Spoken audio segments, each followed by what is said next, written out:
everyone. Welcome to the Angel Rewatch, a spoiler-free retrospective podcast on Angel. I'm William. And I'm Derek, and this is a podcast for Couplet, originally airing February 18th, 2002, written by Jeffrey Bill and Tim Minear. Cordelia takes Gru back to her apartment and changes out of her hair and fancy dress. Then they start making out, and the camera epically spins around them, letting everyone know that something terribly disgusting is about to happen, and it does. Gru turns into a gigantic black gooey monster. The next morning, Angel talks to Wesley in his office. Wesley has been working on some kind of prophecy that would undoubtedly be meaningless in 2 episodes, but he's determined to figure out the inevitably long translation. However, Cordelia shows up and tells them that she had a vision last night. She also says that she's decided not to come chuck with Gru because she's afraid it will take away her vision powers. Wesley mentions a magical condom, but Angel's overjoyed and emphatically tells Cordelia that she's making the right decision. The gang finds the monster from Cordelia's vision and send Gru and Angel after it. They track the monster into a dingy enclosure, but the monster breaks out into the sunlight. Angel is unable to go and fight it, and has to watch while Gru saves the maidens and defeats the monsters. Wesley and Angel start to pout about the fact that they can't be with their crush, though Wesley is a hell of a lot more sinister about the whole thing. Wesley sends Gunn off on some errand, and is dismayed when Fred goes with him. Nevertheless, Wesley then takes Angel to some ancient volume bookstore. While there, Angel thinks everyone would be better off if Gru took over for him. If Cordelia wants to be with him, she should, and if the vision's passed to Gru, maybe that's okay too. According to Angel, Gru can do everything he can, and even some things he can't. Wesley tells him that he's being ridiculous, and everyone in the group came together because of Angel. Angel's nothing like Gru, so comically when they come back to the hotel, Cordelia has given Gru a haircut and clothes that are Angel's. Cordelia takes Angel aside and tells him that she has found a magical condom. It's a potion that will protect her from Gru's magical penis or whatever.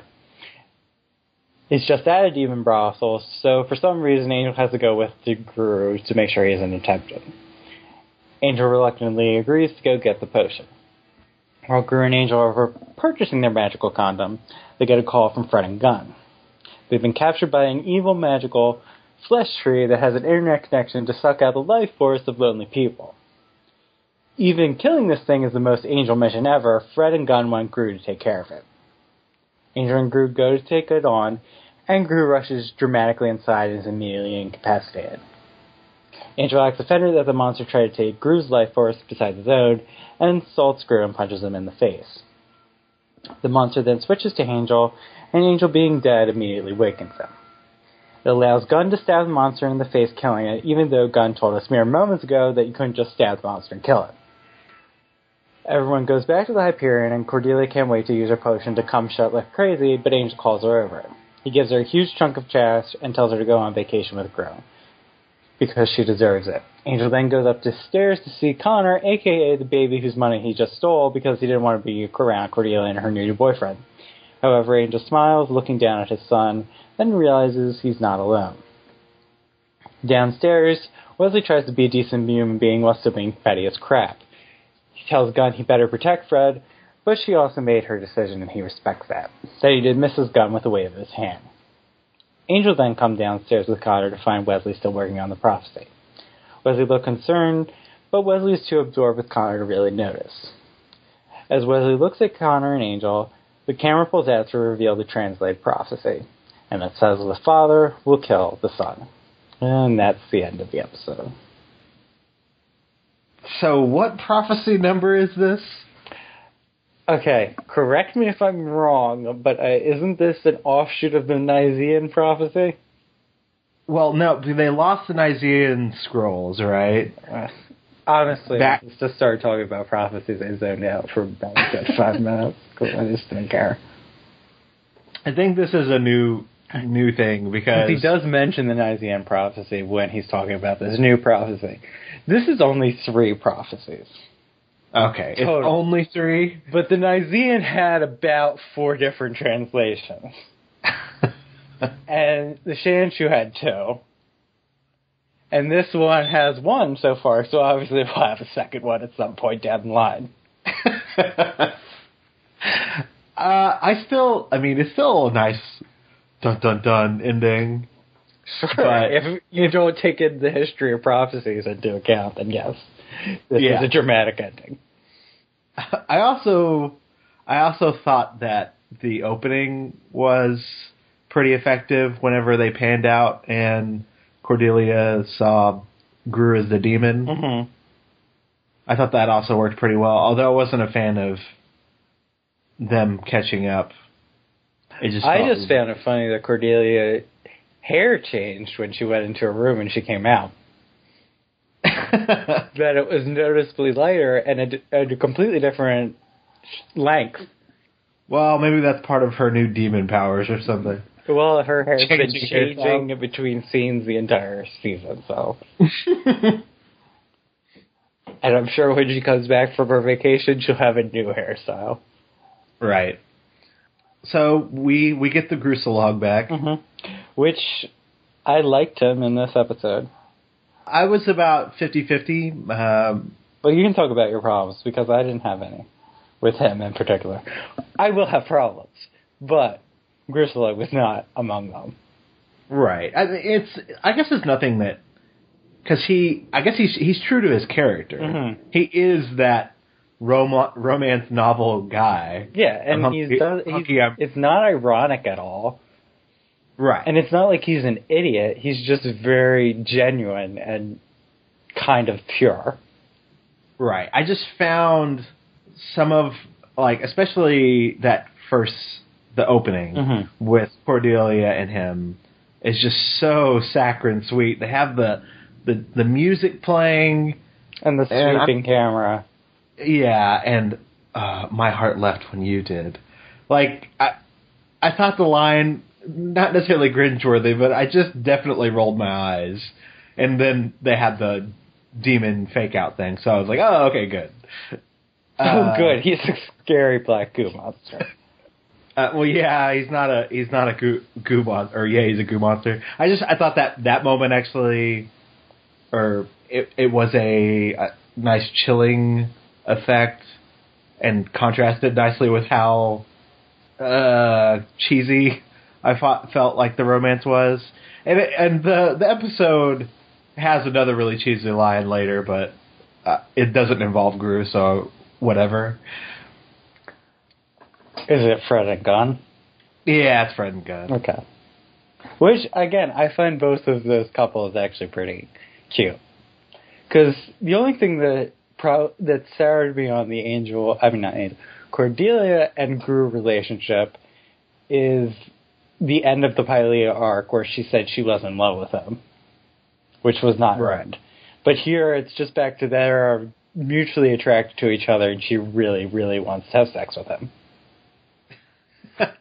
And he's genuinely sweet and cares about her, and you can understand why she's attracted to him, because it's not, when she says she's never met a person like him, she really hasn't, because there is nobody who is like Gru. Yeah. It's almost... I mean, he is that romance novel guy. I mean, he's almost... like you said, he's so pure. He's almost too good. Yeah, he's almost too perfect, but somehow it works, because he's not of this world. Right. Because if he was anybody else, I think it would be... if he was from anywhere else, like if he was a human from Earth, then I don't think I'd be as much on board with Gru as I am, but because he doesn't actually come from this world, and he comes from Pylea, which was very medieval fantasy realm, it's okay. Right. Yeah. He is the White Knight, or whatever. Which contrasts nicely with Angel Star. Which is, yes. They still can't call him that, because Batman called dibs on that, so he has to be the Dark Avenger. Yeah. There was a scene that did work for the Gru and Cordelia couple that I liked, which was whenever Cordelia was going to cut his hair, and they actually kind of have a serious conversation about the significance of their relationship. Yeah. Where he literally came to their realm. I thought that was there was a pause after it came, and I thought that was going somewhere different. Well, they make plenty of those jokes in this episode. But him saying, well, Cordelia lamenting the fact that she can't be that close with him, and him kind of having the foresight to say, because if you fear that if you're with me, you'll be less than what you were. Mm-hmm. Which I thought worked at solidifying, like, making their relationship actually feel more real than an actual fling, which through half the episode, she's just eye-banging the crap out of him. Yes. So that was an actual genuinely good moment, I felt, for them. No, they do make them into an actual couple, but I still think it's a good idea that they're leaving. Maybe not that Cordelia is leaving, but that they don't really have to deal with Crow. Yeah. That he won't always be around, and that Angel has to be Angel petty. Yeah. Exactly. That could become tiresome. I thought they had... Well, it helps that Angel is the one that sends them away. Even though he gives the money that was so concerned to Connor, to Cordelia, whatever, and I'm fine with that. It's cool. Well, I mean, maybe that's from the clicking demons. Yeah, which he was going to give to Connor. Yeah, probably. He was so concerned about saving up money, but it's too uncomfortable to be around Cordelia and Griff, so here, take it. And I'll figure something else out. He's a baby. We got a couple of years. Yeah.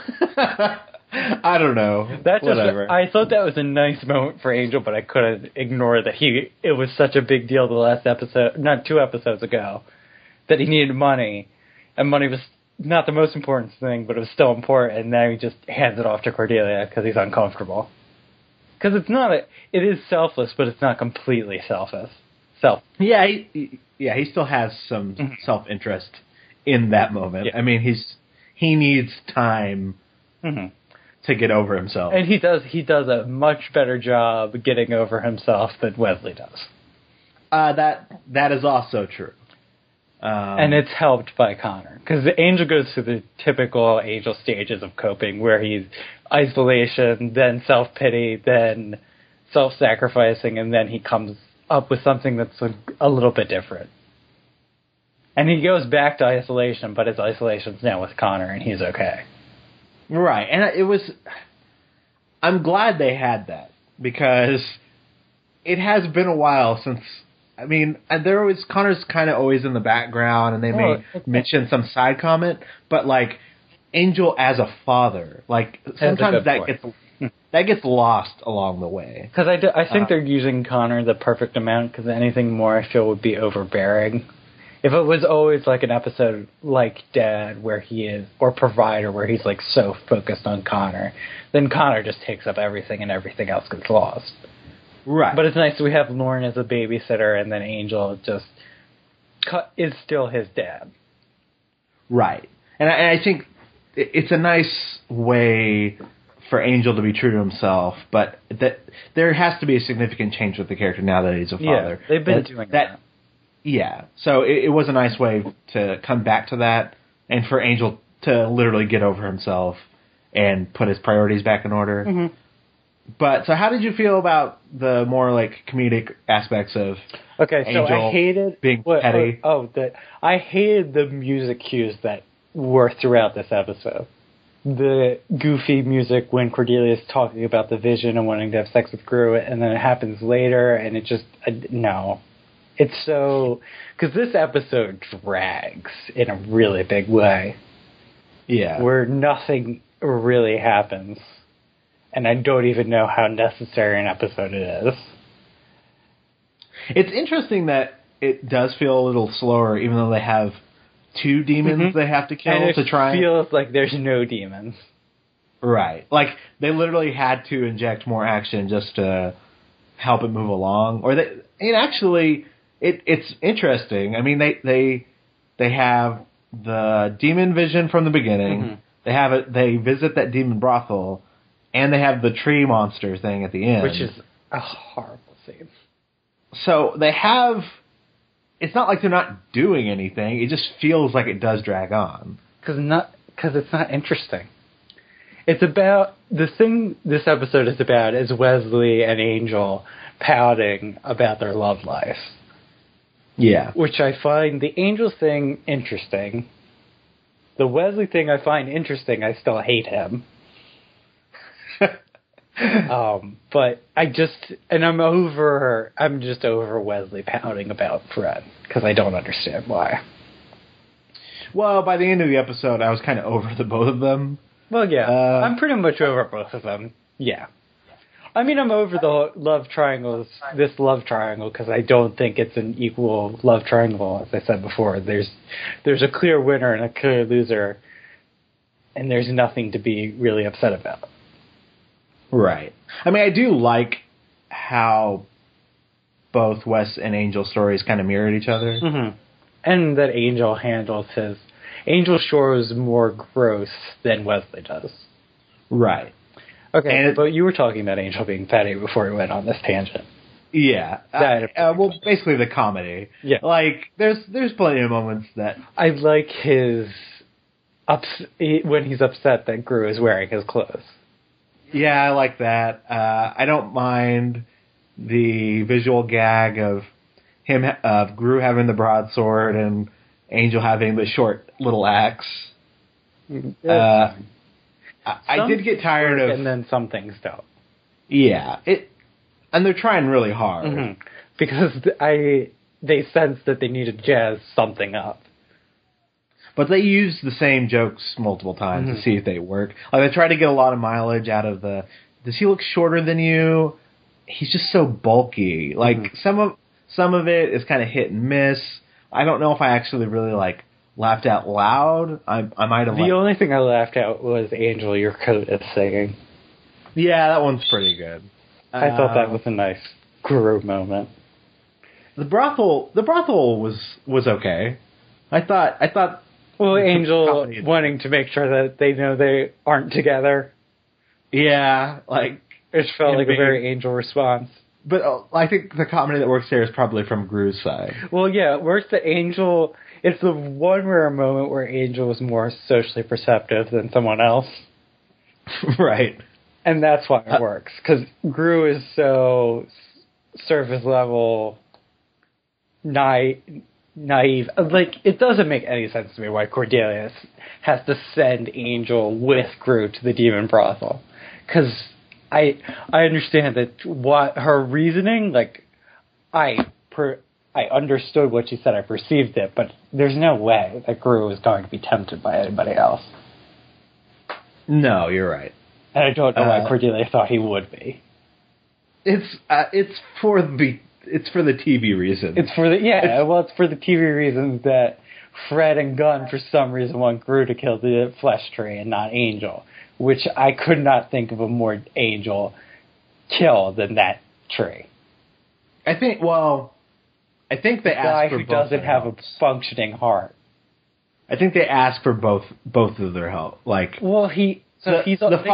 call Angel and then they ask for Gru. Angel can't tell Gru that they need to go. They want Gru there, and then when Gru shows up, they're ecstatic to see him, and they don't really care about Angel.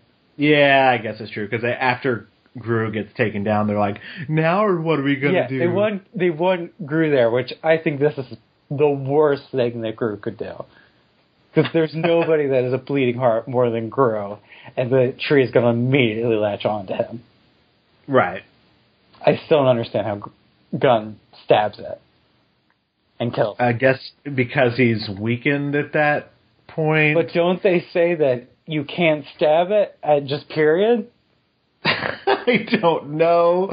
There's also the convenient thing of it not being wood but flesh. Why does it need to be flesh? I don't even understand that.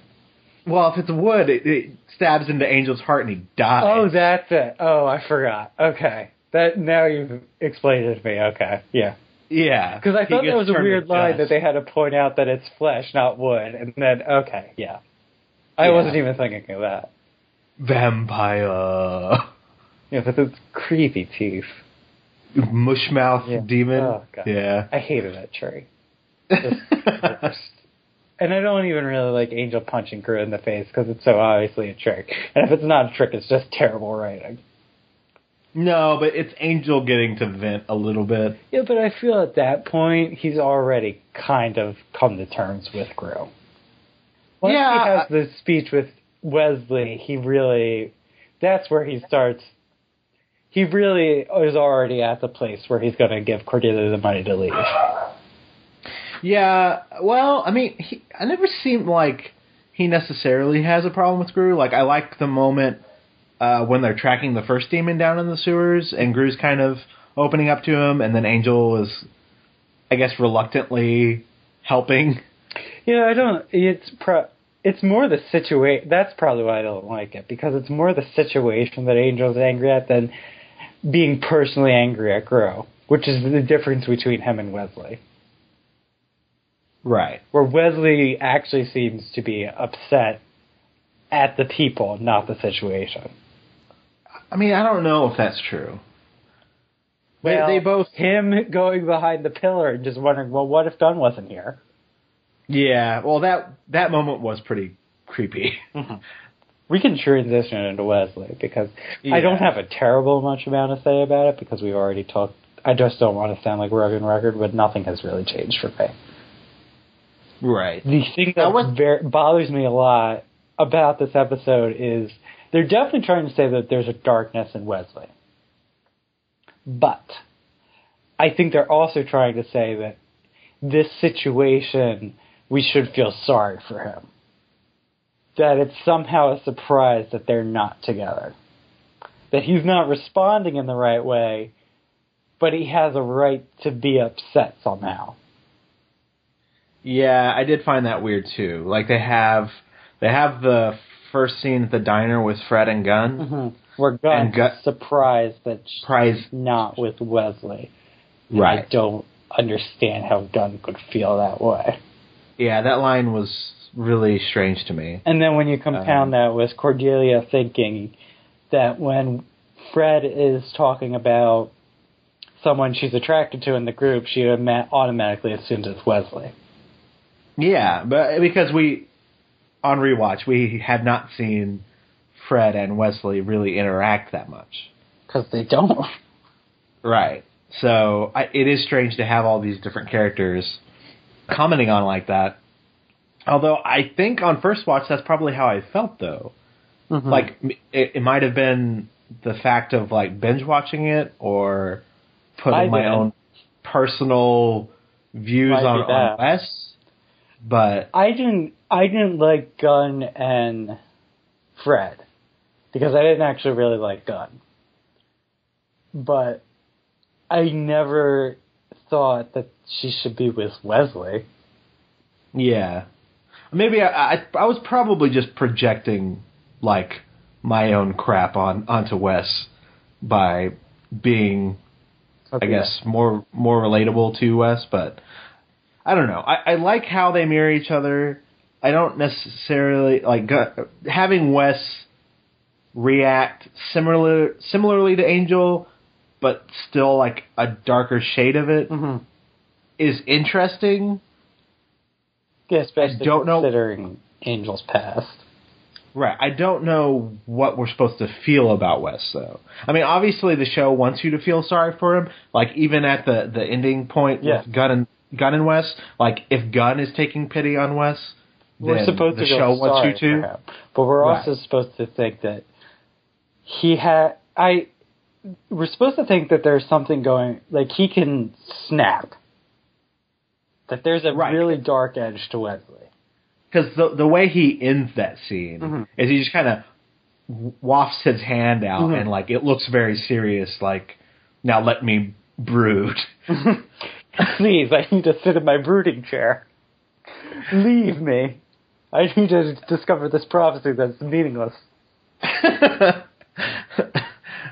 Like, they want you to be sorry for him, which I'm not. But they also, there's no way that Wesley ducking behind that pillar and staring creepily at Fred isn't supposed to be sinister. So I don't. If it was just he is being obsessive and this is wrong and all that, then fine. But it seems to be both stories that I don't think we're getting the best of either of them. Yeah, maybe. Well, I mean, it's too. It's tough. You're putting the show and that character in a tough position because you don't want to have him too unlikable because he's part of the main cast.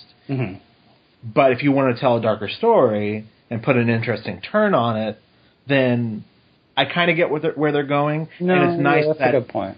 It's nice that Wes and Angel's stories don't mirror each other perfectly, and that there is a darker turn to him than with Angel.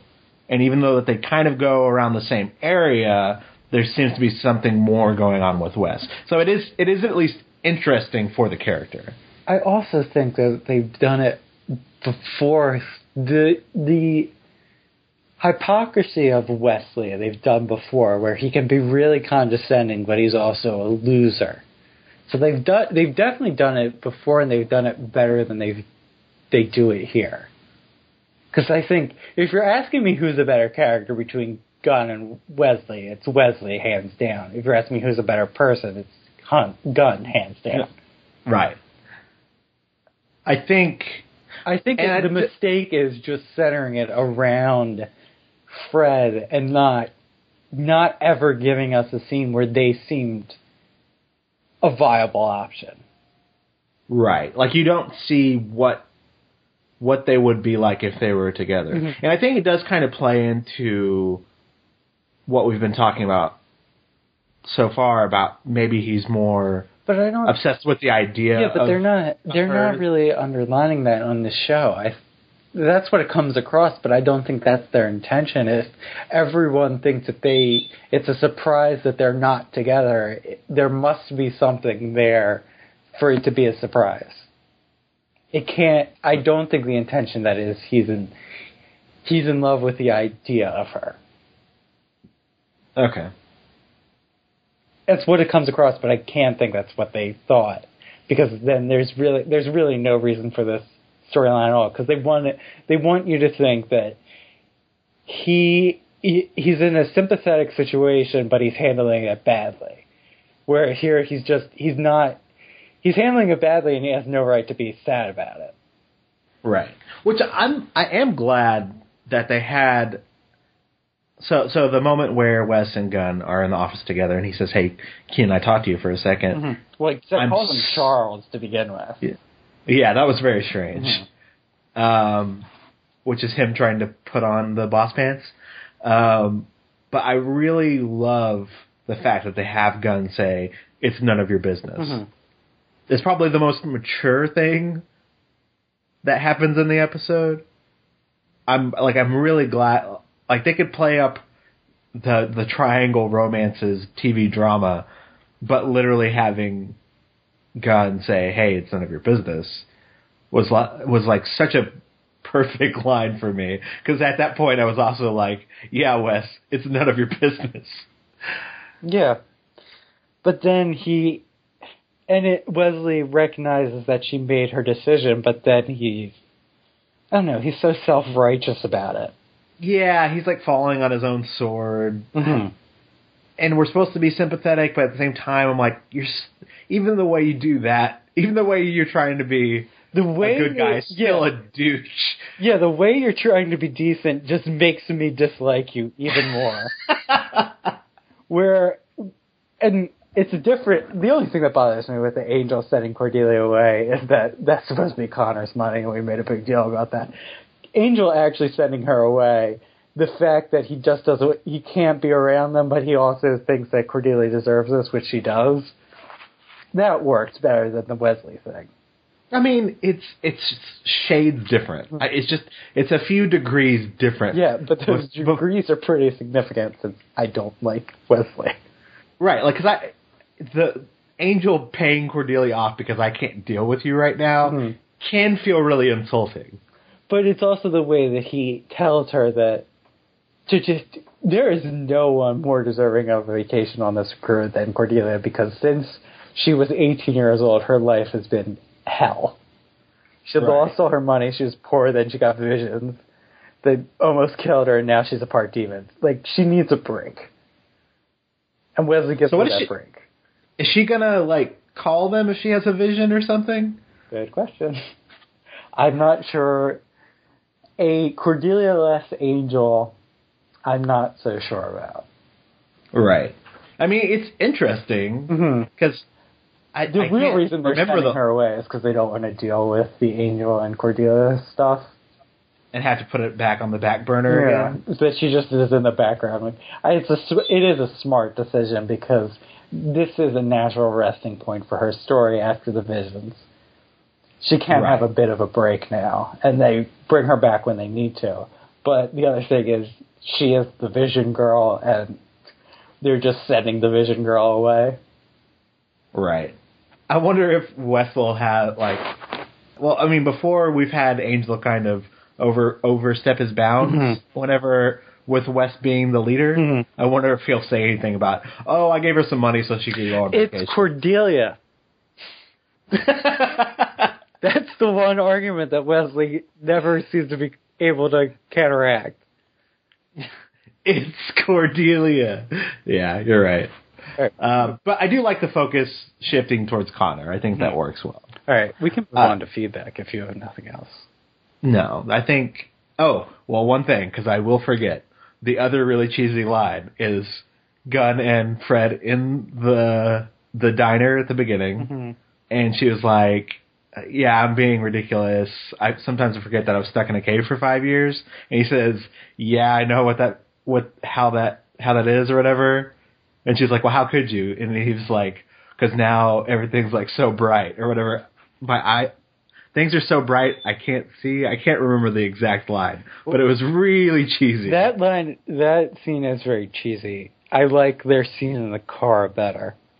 Well, I don't mind them, like, the breakfast and them being all schmaltzy and everything. I think it works pretty fine. It was just that particular line that made me, like... I mean, there's much more investment in their relationship than Gru and Cordelia, because we've seen it develop. But the diner scene is pretty cheesy. I think the car scene comes off as more natural. Yeah. All right. Anyways. What else? No, that was it. Okay. All right. So, moving on to feedback. First up, we had Robin, who said, back when I saw Angel live each week after Buffy, I was in the pro-Angel and Wesley camp. Whereas on Rewatch, I find it hard to get fully behind an Angel Cordelia love story because of the huge elephant in the room, his curse. I suppose the various prophecies hint a future where we might become human, but am I alone in thinking he should probably be saving humanity for at least a century or more to make up for all the horror he caused? As for Wesley, I now look back on my support for him as partly due to him being a more developed and familiar character, but I suspect partly also due to simple racism. I hope you all take that in the spirit that it's meant, that as a geeky white boy myself, natural sympathy was with Wesley. So far in Rewatch, the show has been adamantly pro-gun, but we'll see if that lasts. So thank you, Robin. All right. Now, the racism thing.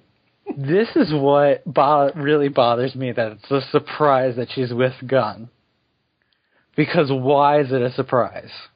Yeah, it's the show's attitude, though, right? Well, the show's why is it a surprise that she's with Gunn? I don't think it's not a surprise. No, but the show keeps telling us it is. The show it's weird because the show shows one thing and then tells another, right? Because we've seen, especially on Rewatch, it's very obvious from the get-go of how Fred and Gunn interact together, so you can see that relationship blossoming. But then suddenly you have like episodes like Billy, where we first find out about Wes's feelings for Fred. I don't think it's unnatural to say that for Wesley to have feelings for Fred, although we've had discussions about that. But it is strange to have every other character be like, wow, it's really surprising that Fred and Wesley didn't end up together. I am kind of like Robin. I probably was just more Wesley camp because I was the nerdy white boy and because I just knew the character better. But yeah, I think I relate on first one. I definitely related to Wesley more than Gunn. And I do think that can be down to some kind of institutional racism, that it's easier to relate to the nerdy white boy as a nerdy white boy than the black guy. Right. But Gunn is a better person on Rewatch, and Wesley is not. But I do think that Wesley is definitely a more developed character than Gunn. Right. I think that's true. I still think that holds up. Mm-hmm.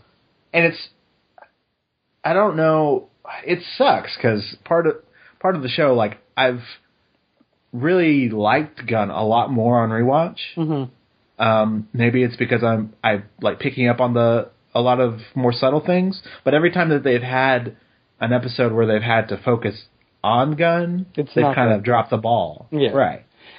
And it's not the problem is that it's hard to do someone that is a good person and to make that more interesting, especially on this show where everyone really has complicated things going on.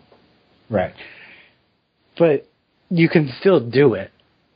Right. I mean, well, they haven't done, like, Fred doesn't have, I mean, she has a tragic backstory. Mm. I mean, they all do. Yeah, but if she's they pretty focus pure more as well. if they focus more on the backstory of Gunn, who also has a tragic because they have the same kind of upbringing in a way, that they were good people who got thrown into this situation where they had to survive, and they're still good people at the end of it. Right. And I think with that old gang of mine, the conflict was that Gunn was faced with this decision that challenged who he was as a person and his morality, but they just didn't do a fantastic job of showing that. Right. And the show itself pretended like that episode didn't happen. Mm-hmm. Yep. Because they put his character in a different place than he was. Well, one, they had to, like, draw him back to season 1 Gunn. Mm-hmm. By drawing back all to of Alana. the stuff with Alana, his sister. And then they put his character in an interesting or in a different position at the end of that episode. And then the very next episode, they pretend like none of that happened. No, I think in the very next episode, they pretended like it happened. About 3 episodes after that, they completely forgot it. Like, hey, it's not working. Mm-hmm. I don't know. No, but Gunn... What they're doing with Gunn now is still working. Mm-hmm. So I just think when they do solo Gunn episodes, they can't. They're not good at them. But when right now, as a member of the group, they manage to give him good things to do. Right. I just don't know if they necessarily have an arc. No, I don't think they do. But them coupling... I don't really think they have an arc for Fred at this point. Yeah, that's true, too. After her beginning arc, I think they're using them. It's nice to couple them up because I don't think they have a plan for them in the same way they seem to have a plan for Wesley, Cordelia, and Angel. Right. All right. As for Angel and Cordelia, that doesn't bother me, and it actually makes them more interesting to me. But it would... I think when they get together, that has to be brought up. And it is a thing of that they can't really be all the way together. But what I've brought up before is that I don't see them as having a very sexual dynamic. Right. There's a way that they could have an asexual romance that could be very interesting. And also frustrating and things. Yeah, that's true. I like... They have Cordelia kind of own up to why she's been distant to love in the episode. They do a good job of why, if she is oblivious to Angel, why that might be. Right. I really liked that moment where they had her kind of own up that she was just making excuses for why she wouldn't even let herself consider the possibility of romance for herself. Mm-hmm. Although at the same time, her being oblivious is kind of weird, and I don't necessarily like her poking jabs at Angel at particular points. Are you talking about when she sends him to the brothel? Like no woman's gonna tempt you. It's not like y'all are gonna have sex. Like everything. I mean, a lot of it is just kind of offhand Cordelia just speaking her mind. I didn't particularly like that, but I do like that it points out that she just doesn't see Angel as a sexual being. It doesn't enter into her mind at all that Angel would want to have sex with somebody. That he has he has that so under control at this point that it's all right, which might suggest why she's not picking up on the obvious hints of him being in love with her. Right. It's not great, but it did do that, and that's not nothing. I guess that's true. Yeah, I mean, in this episode, at least they slightly addressed it. Because if I have one more character, and it's good that she's leaving, because if I have one more character like Fred go, well, this will make Angel crazy, and she doesn't respond, and she doesn't respond to it, that'll be a problem. Especially now that she said, now I'm going to be more open or whatever. So. Yeah. Okay. So next up we have Kanem, and he says, the giant web-surfing, catfishing tree monster is conveniently not made of wood when Angel needs to defeat it. How convenient. Did I detect a bit of social commentary there, or perhaps a warning for those of us who might sometimes live a little too much online? Nah, I'm projecting. Definitely projecting. This episode played a bit like a teenage geek wish fulfillment tale.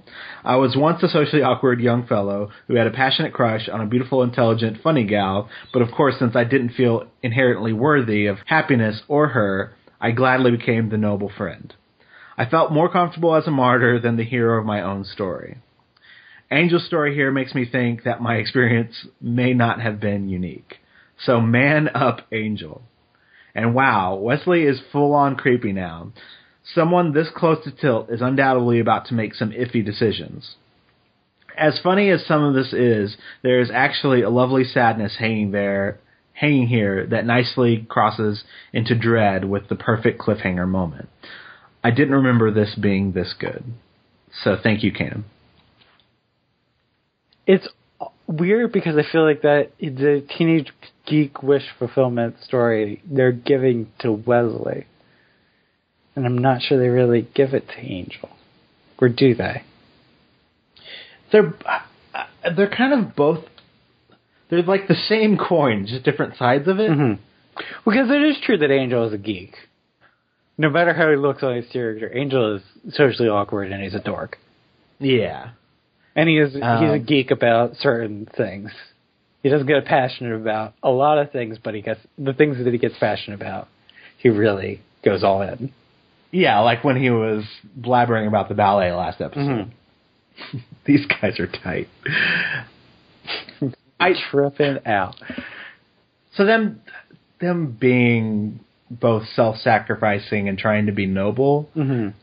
Yeah, it works for Angel because we like him more, and the Wesley thing works because it's a darker tint to it, even if we don't like him because of it.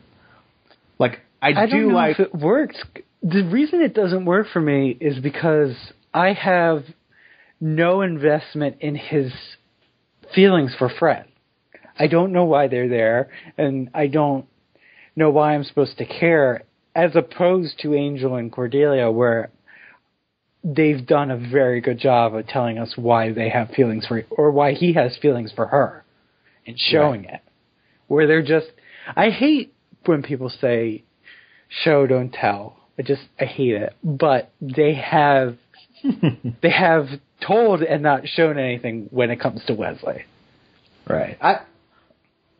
I don't mind show don't tell because I do like when they show the interactions. Oh well, I don't have a problem with. But you hate when people use that argument. I have a problem with people critiquing things and just saying show don't tell, and that just means everything. It's a really specific kind of anal thing I have that I just hate that phrase. But it is a very good practice. I just hate when people overuse it. Note to self. You haven't said it that much. There are other podcasts that I've listened to who say it a lot, and I just want to strangle them. And I hit the unsubscribe button. But anyway, that's just me going off on a rant about show don't tell. It is a Right. very good practice that everyone should employ. I just hate that people say it like they sound like they're smart and they're not. It's a very obvious thing to say. No, it does get used quite a bit. But I don't think it's unreasonable for Wesley to have these feelings for her. Like, No, I could envision a scenario where it happens, but that scenario has not played out on screen. no, I don't see any reason why they should be together, but I do see why Wesley might have feelings for her. And I think it still does ring true to how neurotic and self-loathing he is to have this kind of love from afar kind of thing. Because literally the only other relationship that we've seen him in, he kind of stumbled into because he was pretending to be someone who he wasn't. That is a good point. And, well, we saw him be with Cordelia, but that ended terribly. Right, but that was her making all the moves. Mm-hmm. Mm-hmm. He's not the guy that makes moves. These are good points. The fatal flaw is that Wesley literally told us out of nowhere that he has a crush on her. And that's the basis of their relationship. Yeah. It really all they needed was for her to go on like one of the rambling things that she does, and for Wesley to look at her in some kind of way that suggested they had feelings for her. But when she did, they did have that scene where she went on a rambling thing about Angel, and he looked, if anything, annoyed, or wasn't really listening to her. They've had only, okay, if we're scouring the previous interactions before Billy. Let's do it. Okay. Scouring the previous interactions before Billy, they had the one time where he was annoyed at her because she wasn't looking at the flower shop, right? But they also did have moments, especially like in the Fred-centric episode where her parents come to town, where we've seen him smile to himself whenever they're all commenting about her. Everyone kind of liked her or whatever. Okay. So, I mean... that's some Fred fluff right there. Everyone I know that's Fred fluff. Fred. You can still at least reach to say, okay, there might have been a little bit of groundwork if that's what they wanted to intend.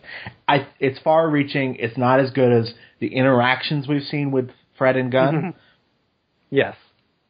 But I do think it plays into Wes's character to try and push those feelings down and not act on them.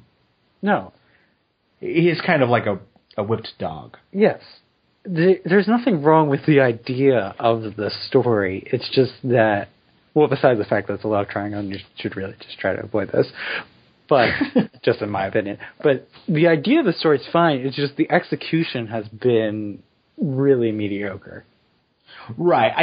I think the problem comes from the show commenting on it. Like, when you have characters go, well, surely they're supposed to be together. Because they're both white and nerdy, so she can't be with the bald black guy.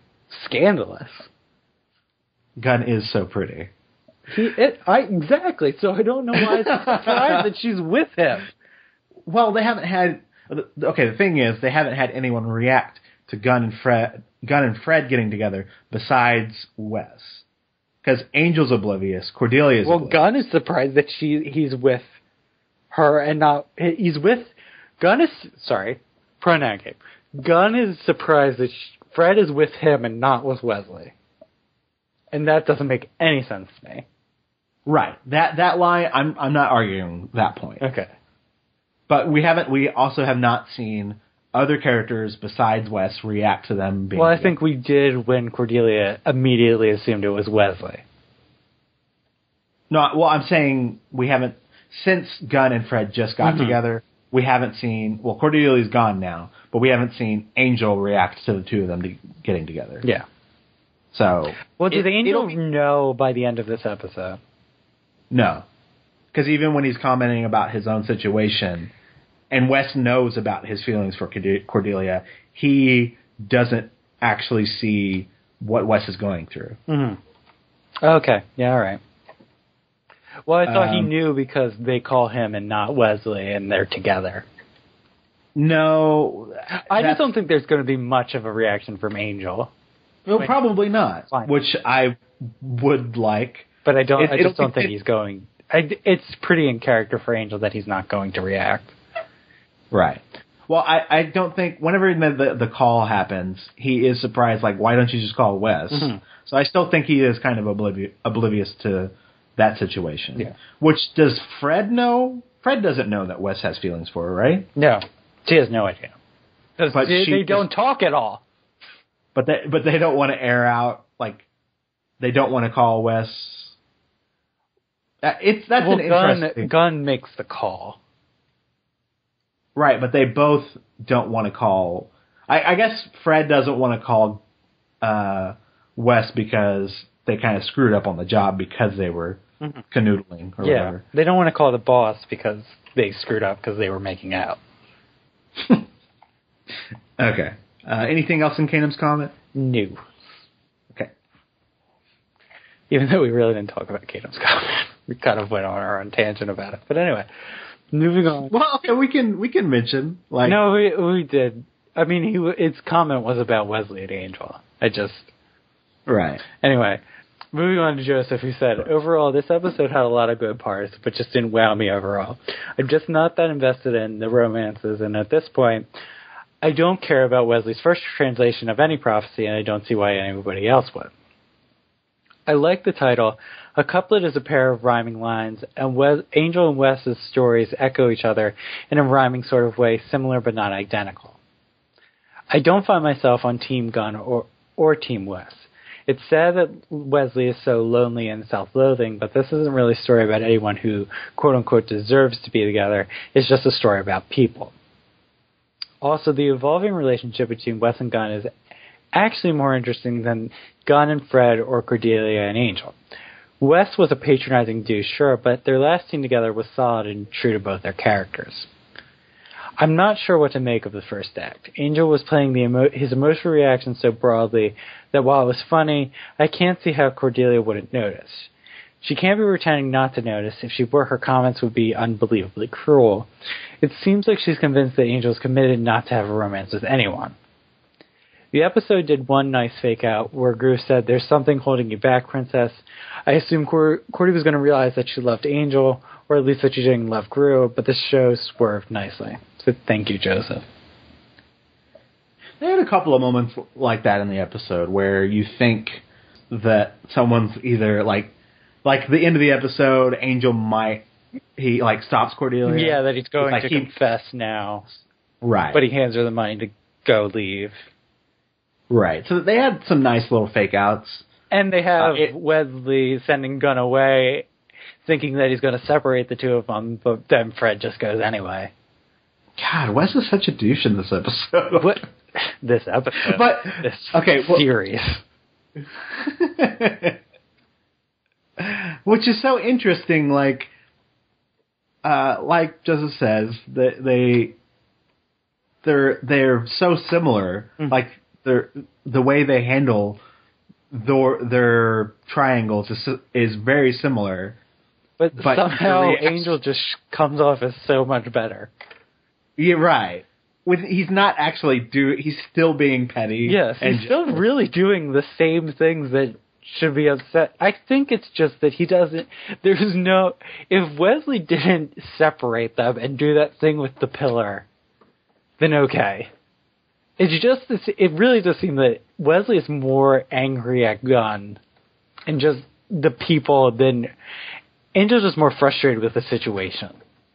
See, I don't pick up on the anger with Wes. I don't know. That him blocking Gunn out in the pillar just seems really sinister. Yeah, I mean, that was very sinister. And the way he does the, "Now leave me." I really wish he would have said, "Now leave me." Yeah. "Leave me to my books." It was still darker. Is it? I don't know. Yeah. He definitely seems. There seems to be something broken in the Gunn and Wesley relationship now, where Gru and Angel have no previous friendship to go on. So, it's no different that Angel acts petty. Like, Gru and Angel's relationship before that was he was a pure demon trying to rip Gru's throat out. Right. I think that is interesting, because we actually have seen that is the interaction with Wes that we have seen. Wes and Gunn have been really close and have been and best now they're buds not. and everything. Right. So that will be interesting if they comment on it. Because as it is, there was like unwritten tension there because they both commented on Fred, but they didn't really talk to each other about it. Yeah. So I'm wondering if they'll comment on it. I have a feeling they probably won't. But that is something... I think that going forward that they're not going... the only people that are going to comment on it is someone else, and I just don't see Angel doing it. Fred might, but I feel like if anybody was going to comment, it'd be Cordelia. And again, she's gone. Which just raises more question about a Cordelia less Angel, because it's not just that Cordelia is my favorite character. If we haven't picked up on that by now, I don't know what to tell you. But she is such a vital part of the show, just not only because of the visions, but how she interacts with the entire group. Right. Anyway, speaking of Cordelia, that she doesn't notice when Angel is ecstatic that she's not going to sleep with Gru. That is a good point that we didn't talk about, that she doesn't pick up on that at all. Right. And at least Wes isn't trying to keep Fred and Gunn from sleeping. Well, I guess he is with them. Well, no, he's not trying. Angel's not trying to keep them from sleeping together. Cordelia brings it up, and he just tells her that's a great idea. Like, it's not like he actively does. He just is ignoring any kind of... Because Wesley then brings up the magical condom. He calls it contraception, which thank God he doesn't. He doesn't call it a condom, but I just want to call it a condom. A magical condom just sounds so much more funnier to me. Mystic condom? Yeah. But Wesley does mention it in that scene, and Angel just kind of bulldozes him over because he just thinks it's a great idea that they're not going to sleep together. It's not like he actively tries to keep them from sleeping together. When Cordelia mentions it, he decides not to do it, but he does do it, even if he does it reluctantly. Right. Well, and the episode does keep, like, Angel's pettiness is played up for comedy. Where Wes is more serious. Like, ooh. Right. Like, ooh, he's being dark. Yeah. Whatever. So, if the show is reacting that way, then I guess that's what we're supposed to be picking up on. But again, it doesn't work for me as like a dark moment, and I can't tell you why. Because it comes off as a dark moment, but I'm just more annoyed by it than I'm like, ooh, he's being serious now. Well, I like the implication of him being more serious with the caveat of the ending scene with the prophecy. Like, well, Kanem brought up that if he's close to tilt, he's going to make some iffy decisions. And then Joseph's reaction to the prophecy was a little like, who cares, because it's the first... It's the first translation. But still, like, if he's kind of gone that darker tint, and the way that the show kind of has the Lost music kind of like, with the father will kill the son as it pulls out, I still think it'll be interesting to see how Wes is going to react. Yeah. If he tells anybody, because I don't think he can tell Angel. But now that he's isolated from Gunn and Fred... And Cordelia's gone. Who does he have to sound off on? Right. Because if he's going to tell Lauren, or... That is an interesting thing now that they've presented, that Wesley Wesley has become Angel season 1 now. Right, yeah. Which is very interesting. Not only has he taken the office and the desk, but he is now Angel, and we learned that Angel being cut off from humanity is not good. Good things do not happen. Right. When that happens. So, that is interesting. So next up we have Alicia, who says, short review this week, The Good. Lauren and Angel talking in the beginning, looking at Connor. The line, they don't get smaller until they're very, very old. Angel jealous of Gru, Pylia Fabio. Wesley's pep talk to Angel in the bookstore. The line, you and the Grusalog are two completely different people who look exactly alike. Gru looking exactly like Angel. The line, he's wearing my clothes, good fit. Angel's face when Cordelia is telling him she needs help, calm shocking with Gru. Angel being uncomfortable at the demon brothel. Grusalog's face when he was yelling R when Angel and Grusalog are in the tunnels the second time. When Angel rips Gru's shirt, that's my shirt. Angel talking to the tree demon, sorry, already dead. Did I mention that? It's okay, it was already ruined. I guess talking about the shirt as well. So, thank you, Alicia. Mm-hmm. We didn't talk about the Lauren Angel scene in the beginning, which I actually really liked. Lauren being the typical best friend. Mm-hmm. Well, yeah, that I like that Lauren has become his like live-in nanny. Because no one, I guess it's until they give Andy Hallett a series regular credit or promote him or whatever, he's not going to be in the episode a lot. Even though he's been in like almost every episode since Caritas got destroyed, he's only in like scenes with Angel, and I really like the two of them together. Well, they contrast each other so nicely because Lauren is so vibrant and Angel is so broody. Mm-hmm. And I like him being that sounding board that Angel can actually open up to. Mm-hmm. He also does a really good job of like prying at Angel. Yeah, it's different because the Wesley. I mean, to begin with, Wesley and Angel's relationship is Wesley would pry, and so would Cordelia now, but Cordelia will still pry. But Lauren does it in a way that he actually gets results out of Angel. Because he still is the host. Right, and it's still...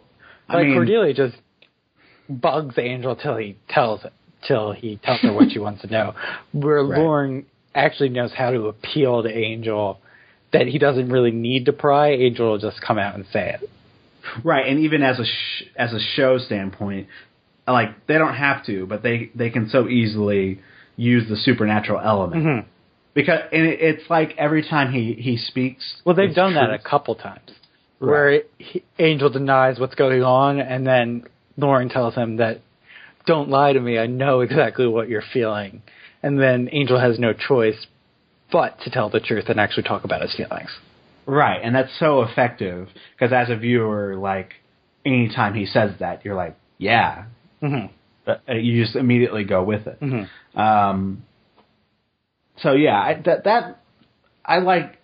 They can use Lauren so many different ways, which is really nice, because of him not being around that much. I might get a little tired if literally that's all his job is being the nanny. Well, I don't think it's all his job is, but I think that's his like new baseline. Right. That's the new Caritas in the apartment with Connor. He better be getting paid pretty well. Well, he took that. He was among the people scooping up that $50,000. Right. So I guess he's on the payroll. Yeah. And he could be the new Cordelia while she's gone. Oh, I guess that's true, yeah. What else? I don't think there's anything else besides... The shirt ripping off thing was funny. Well, I like Angel being petty about his clothes, which we know he has at least two different identical trench coats. Well, doesn't he? I just keep imagining that he has a closet full. Well, yeah, we've talked about that before, that his closet is Fred Flintstone's closet, where it's just trench coats in dark colors. Well, we saw him open up his closet in this episode. Were there a bunch of trench coats there? I don't remember. I know. I just see him smelling his tux coat, which was creepy. That wasn't creepy.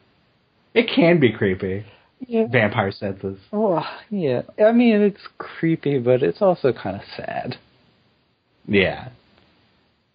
You know, like it's like only creepy if you're not invested in that relationship. If it was Wes smelling French dress, then yeah, that's creepy. But they actually have a relationship that's been based off of mutual attraction and interactions, not just staring at her creepily from across the lobby.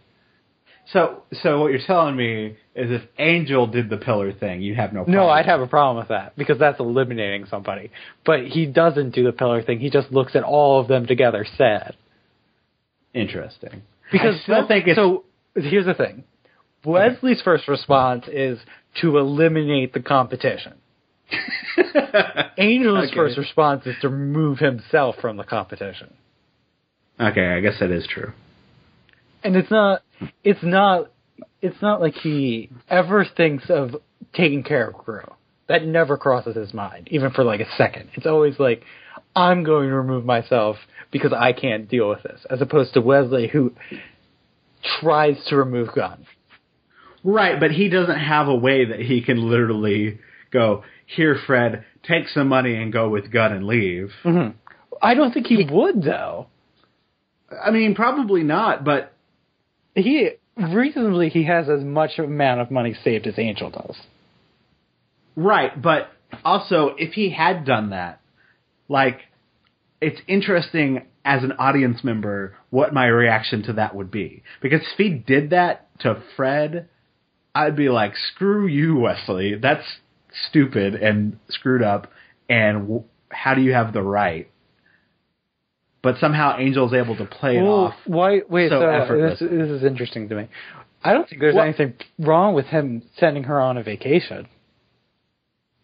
I don't understand. Because of his I feel like the personal motives behind it is still, even if it looks like he's doing a selfless thing, he's doing it, I feel like, for selfish reasons. Or I would have read it more if Wesley had done it, it would be definitely for more selfish reasons. Because, like, I can't deal with you right now, I need you to leave.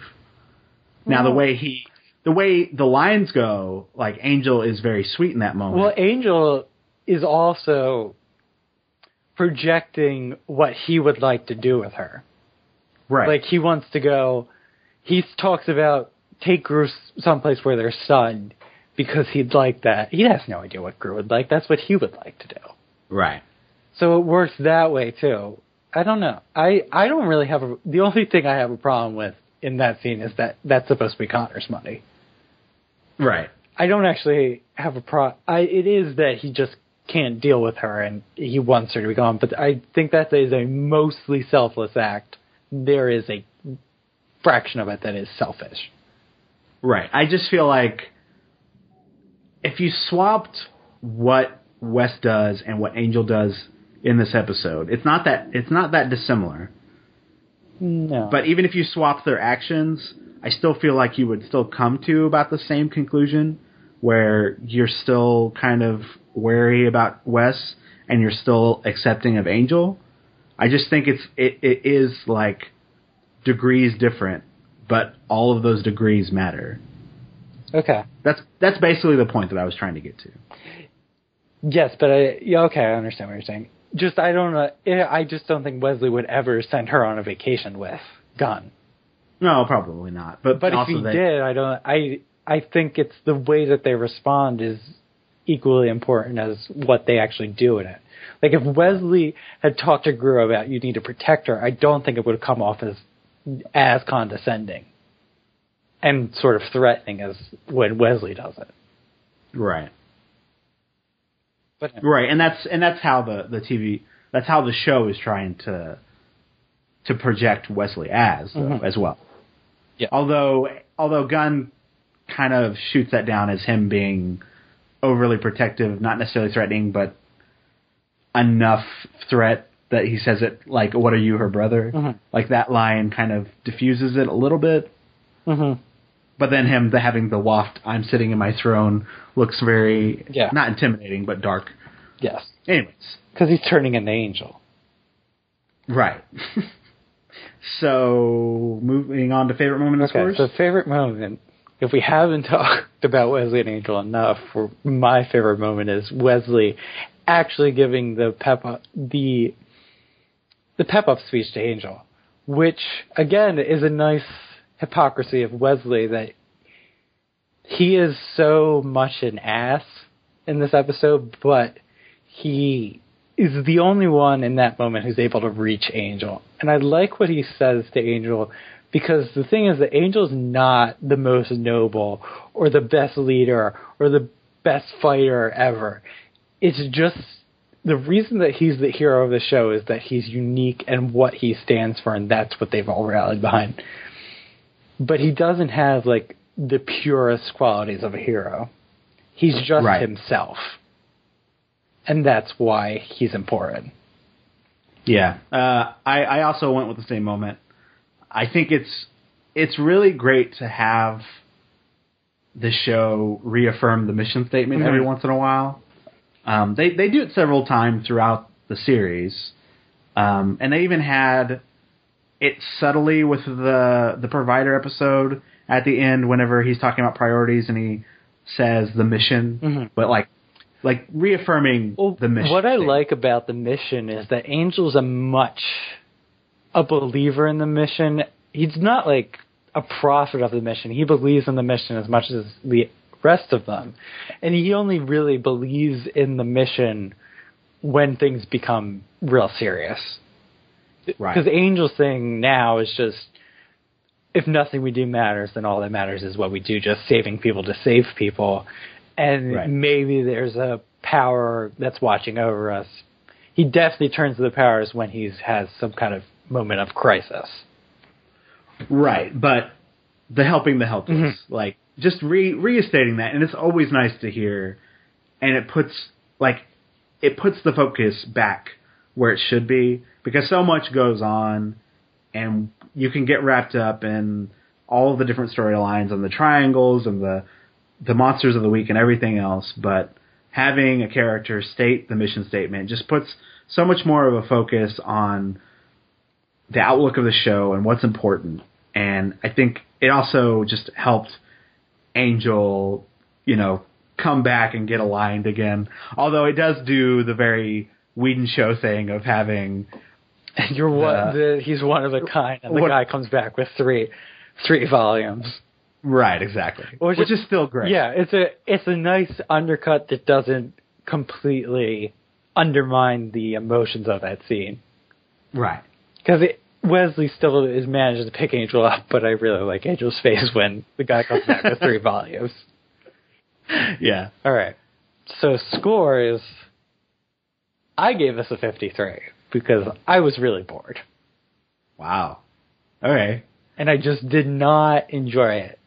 And I can't even call this a necessary evil because I'm not sure that anything happened here was necessary. Besides maybe Cordelia leaving, but they could have done that some way else. Huh. I ended up giving this a 62 out of 100. I still think there were some good moments. I wasn't necessarily bored. Like, I thought the opening, even though there was the cheesiness, I thought it was chilling seeing the demon. We didn't really comment on it, but I did like the first demon fight. I thought they handled it pretty well, and it was nice acknowledging, like, Gru immediately was like, hey, let's go out into the sun, because he saw Angel in the sun, so he doesn't know about the whole vampires in this dimension thing. I guess the tree monster is a little silly, but I did like them addressing all of the different pieces going on. And I do really like the cliffhanger. I think it works really well. So, all right. And if you'd like to leave us some feedback, you can do so by commenting on the post at theangelrewatch.wordpress.com. Or you can send an email to angelrewatch@gmail.com. Or you can call our voicemail number at 206-203-3276. Or you can go to the Tumblr, which is angelrewatch.tumblr.com, to see all the reviews are archived there and the gifts of whatever episode we're watching that week. We're available on YouTube, iTunes, and Stitcher. While you're there, leave us a review. It really helps promote the show. You can follow me on Twitter at NerdGuyWilliam. And you can follow me on Twitter and Tumblr at TheConformador. And next time, we'll be reviewing Loyalty, where Wesley dreads the fulfillment of the prophecy that Angel will kill Connor.